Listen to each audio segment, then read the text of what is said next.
Owning a home in SoCal for just 5 years could have made you more than $200,000. Let's do the math. If you're new here, I'm Mark Cheng, the broker owner of Irvine Realty, and today we're going to analyze how much money you would have made if you bought a home in Southern California 5 years ago. Every market and every price range will be different, so we're going to choose two scenarios in the two cities we know best, Arcadia and Irvine. If there are any other cities or scenarios you want us to do, let me know in the comments below. We'll start with Arcadia. In our first scenario, let's say we bought a 2,000 square foot single family home in Arcadia School District in January 2020. When we analyze the homes, we look at the prior 3 months. So for that time, Arcadia homes with Arcadia schools averaged $558 per square foot. So our 2,000 square foot theoretical home could have been purchased for around $1.12 million. Today, 5 years later, the average price per square foot averaged $787 per square foot. Your 2,000 square foot home would now be worth $1.57 million, which is a gain of about $457,000 or just under 41%. But most likely you actually made more than 41%, a lot more. Let me explain.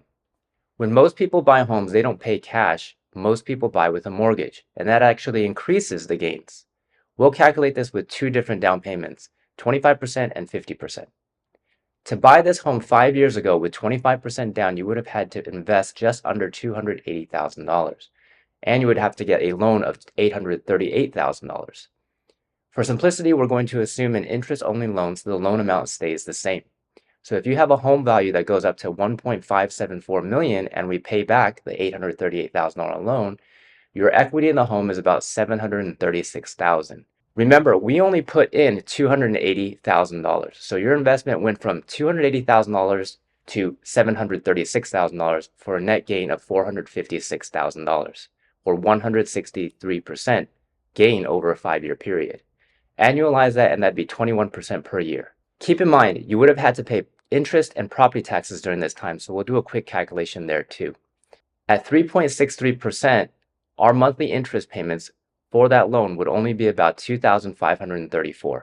Your property taxes would probably be about $1,024 for a total of just under $3,600 a month. If you lived in a home, then it would be offsetting your rents that you would have had to pay anyway, but if you rented it, you could rent that home for about $3,800 at that time. At a different down payment of 50%, the gain of $456,000 is a return on the $558,000 of almost 82% over 5 years, or 12.5% annualized. Just keep in mind your interest you saved for borrowing less money would have been $1,689, and the difference would have been added to your returns.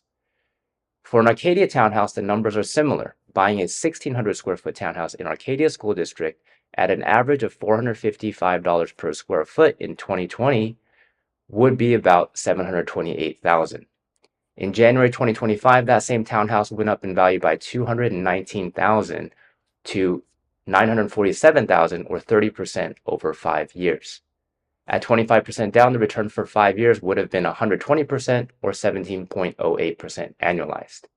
At 50%, the 5-year gain would have been just under 60% or 9.85 annualized. Average rents for that townhouse would have been about $1.81 per square foot or $2,900 a month. Now, if you think those gains are great investments, wait until you hear about Irvine. Irvine is a big city and it's still growing, so I narrowed it down to one area that has been established for a while, Northwood High. In the last 5 years in Northwood High School area, 2,000 square foot single family residence would have gone from $948,000 to $1.78 million, or a gain of $832,000, which is 87, almost 88% increase. At 25% down, your 5-year return would have been 351% or 35% annualized. At 50% down, your 5-year return would have been 176% or 22% annualized. If you're looking for something more affordable, a 1,600 square foot townhouse would have been worth $811,000 in 2020 and $1.31 million in 2025, a gain of $502,000 or 61.9% increase. At 25% down, your 5-year return would have been 248% or 28% annualized. At 50% down, your 5-year return would have been 124% or about 17.5% annualized. So in this video, why does it seem like our returns are higher when we borrow more? It's because you're using less cash to buy the same property. So one way to visualize this is instead of paying cash for a property, you pay 25% down. You could buy 4 properties instead. Now, borrowing always comes with risk if the market goes down, so it's important to consider that when buying. So sometimes people wonder, is your primary home an investment? If you buy a property as your home and live in it, it's not really a true investment. You live in it and it's nice to keep some of your larger housing expenses stable, but you'll always need a place to live. So if you sell and buy another similar home in a similar neighborhood, that other home has also gone up in value and will be more expensive to buy. What you're really doing by buying your home is getting on the homeownership train before it leaves the station. Now, is this a prediction of the future? Looking back, there has been a lot of changes in the past 5 years. We had COVID-19, tons of stimulus, then the 30-year mortgage interest rate almost doubled from 3.6 to 6.9%. While these changes are not typical, neither was the financial crisis in 2008, and now in 2025, the tragic fires in Los Angeles that displaced thousands of people. The point is, things are always changing. As we know, hindsight is 2020. And while it's obvious now, we can't predict the future and we can't guarantee the last 5 years will look like the next 5 years. If we had done this exercise for the years 2005 to 2010, it would have looked very different.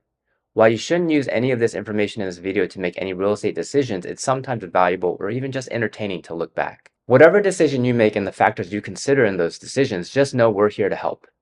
If you like this video, you might like this one on can you retire through real estate investing? I'll see you in the next one.